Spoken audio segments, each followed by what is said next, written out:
All right, we're gonna start off with Farbod first on mine. I think Farbod took off here. He might have been in a parking structure. So Jim Conlon's on this side if we want to start with him. Okay, we're gonna go with Jim first then.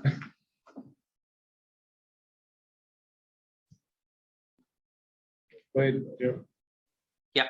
Hi there. Just in terms of the NBA offseason, there's been an awful lot of movement in terms of the Western Conference. How do you sort of view the landscape going into the new NBA season? I mean, it feels like lately, since I've been in the league, there's always a lot of changes. But I just try to focus on me. You know, I was a free agent, so just trying to find the best spot for me this summer was top priority. But I mean, you see all the headlines, you read all the signings, the trades, contracts, extensions, all that. I mean, I don't pay it too much mind, but I like to know where guys are at, you know, what teams are looking like, rotations, that sort of thing. So it always seems like it's a revolving door nowadays. We'll go to Sabrina next, and then we'll go to Tamara. Sabrina, you can go ahead. Hey, Justice. When you Clippers or when they reached out to you, did you have any indication of what sort of role they expect from you this season? Not initially. Initially, there was just interest from both sides. Took the meeting, sat down, good dialogue. But initially, there was just a point of interest. There wasn't a lot of contact about the role. You know, we started to get into that as I've, you know, come into the facility more and started working out with the guys more. So that's just something we'll build off of. So you have more of an idea of what that is now?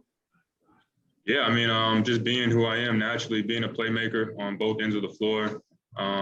As you know, the game's become very much positionless, but, you know, having the ball in my hands and making the right read, and then being able to play off the ball and being able to complement, you know, the guys that are here already, but just being a defensive playmaker and just doing the little things to help this team win. This is your obviously great defender, good playmaker. Where do you see yourself fitting though with this roster? Your thoughts on the roster, your fit, especially with Kawhi, expected to miss some time. Just being a very versatile guy, offensively and defensively. Being able to use that versatility to complement different guys, whether it's a small ball lineup or we're playing big. You know, just being able to play off different guys and play hard and make a difference. Did you see anything from the playoff run that made you more interested in joining this group?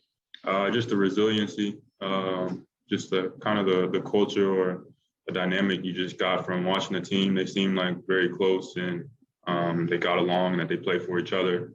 So that's something that kind of enticed me to make the move. I guess it's Andrew from the LA Times. There were a lot of talk this summer when you resigned, not only did you maybe handle the ball, you know, kind of a ball handler role, but the way this team played small last year in the playoffs, you can maybe slide down and do that too. Mm-hmm. I guess what's your comfort level in if you have to go to this? I want to go super small, playing maybe on the front court. I'm pretty comfortable, man. My rookie year, I started at the 5 in game 6 against Toronto. I played point guard. I've come off the bench. I played, you know, traditional wing. So, you know, initially just the hardest part would be getting used to my teammates more so than getting used to that position, knowing where they like the ball, knowing who's cutting, who's spotting up, knowing tendencies. That'll be the more of the transition more so than having to, I got to play the 4, I got to play the 5. It's just knowing my guys. Justice, can you describe the kind of year you had with Memphis in terms of getting back from what was a pretty serious hip issue and trying to integrate yourself, but never really catching up to a team that kind of had established themselves already? How are you feeling physically after all that too? Yeah, it was an interesting year with COVID, with my injury, trying to balance all that, the Black Lives Matter movement. It was just a lot going on and off the court. But with the injury, you know, I was just trying to take it one day at a time, find out where I could help that team. With the schedule and the travel, it was hard just to kind of get work in and get my rhythm back. And so, you know, just trying to implement me on a team that was, you know, kind of already had things kind of figured out. And with limited practices, it was just hard. But with the off season, being able to, you know, feel pretty good and feel healthy for, you know, 2-3 months now, I feel that my game is coming back and I'm feeling good about that. But definitely a tough injury. I don't wish that on anybody, but I'm feeling good. Do you feel there are any silver linings with what you've experienced? Of course. Memphis was great. One of the best staffs I've been able to be a part of in my basketball career. The medical team was great. A great group of young guys, good energy, which helped me kind of through my process. Not being down, not feeling sorry for myself. It was just always fun. Guys always smiling, always joking. So it was I needed that transition. Leaving Miami, going to a team like that, I feel like it helped me get to where I am today. Thank you. There's a lot on PG this year. Can I just talk about the reach out to the United and how much interaction you've had with Paul and what your kind of impressions are? Yeah, I started going to kind of the same workout facility that he was going to this summer. So eventually he started coming in after, he took his time, got some work with him, but he seems like a great guy, very unselfish, very talented, as we all know. But I feel like that relationship is growing. He's someone that, I feel like I can go to and lean on and ask for advice, on and off the court. So I think he's going to be a great leader for our group. Justice. I love the name. Thank you. So tell us, why, where did that come from? My brother kind of did it in the hospital. I think he was trying to say Justin, but he said Justice. And my mom, she always likes to be different. So she threw the S on there. So that's how we got here today. Like when you came on the court earlier, doing DC Braves, how far is that? I mean, obviously, overlap in Miami. Just how deep was that relationship in terms of how much did you work together in Miami? How close did you guys get? Any good Dan Craig stories you can share? DC's my guy. I mean, he was obviously there with me in Miami from the jump. Great basketball mind, even better guy.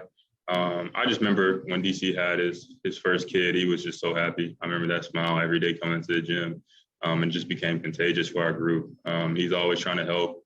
He doesn't have all the answers. He's always trying to learn, always trying to get better in his own way. So I'm a big DC fan. I was happy because I didn't know many guys when I made the decision to come here. But DC was a guy that I felt really, confident and comfortable in that relationship. Is there anything you've learned about how to tweak your body as your career has advanced? Anything specific, anything you've changed over the years?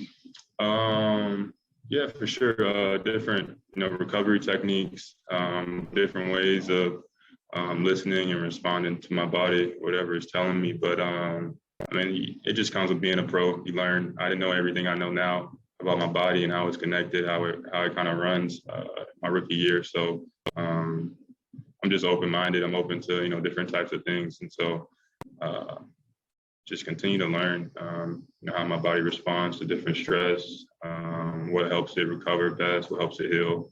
But sleep, I would say sleep is a really big thing. Any more?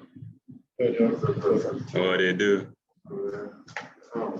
One thing that you've done all summer and all year is write great quotes, posted on social media as well. Can you just talk about what those quotes mean, and also why do you share it with everyone?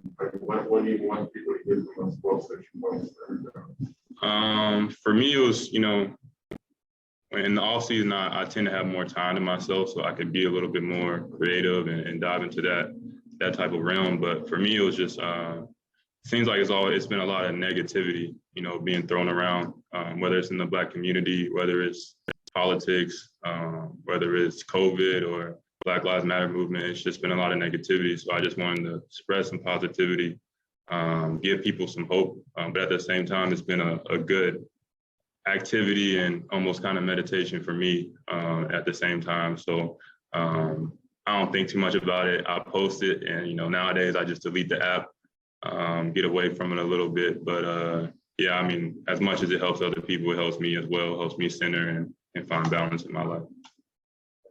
Justice. Coming next, guys. Thank you, guys.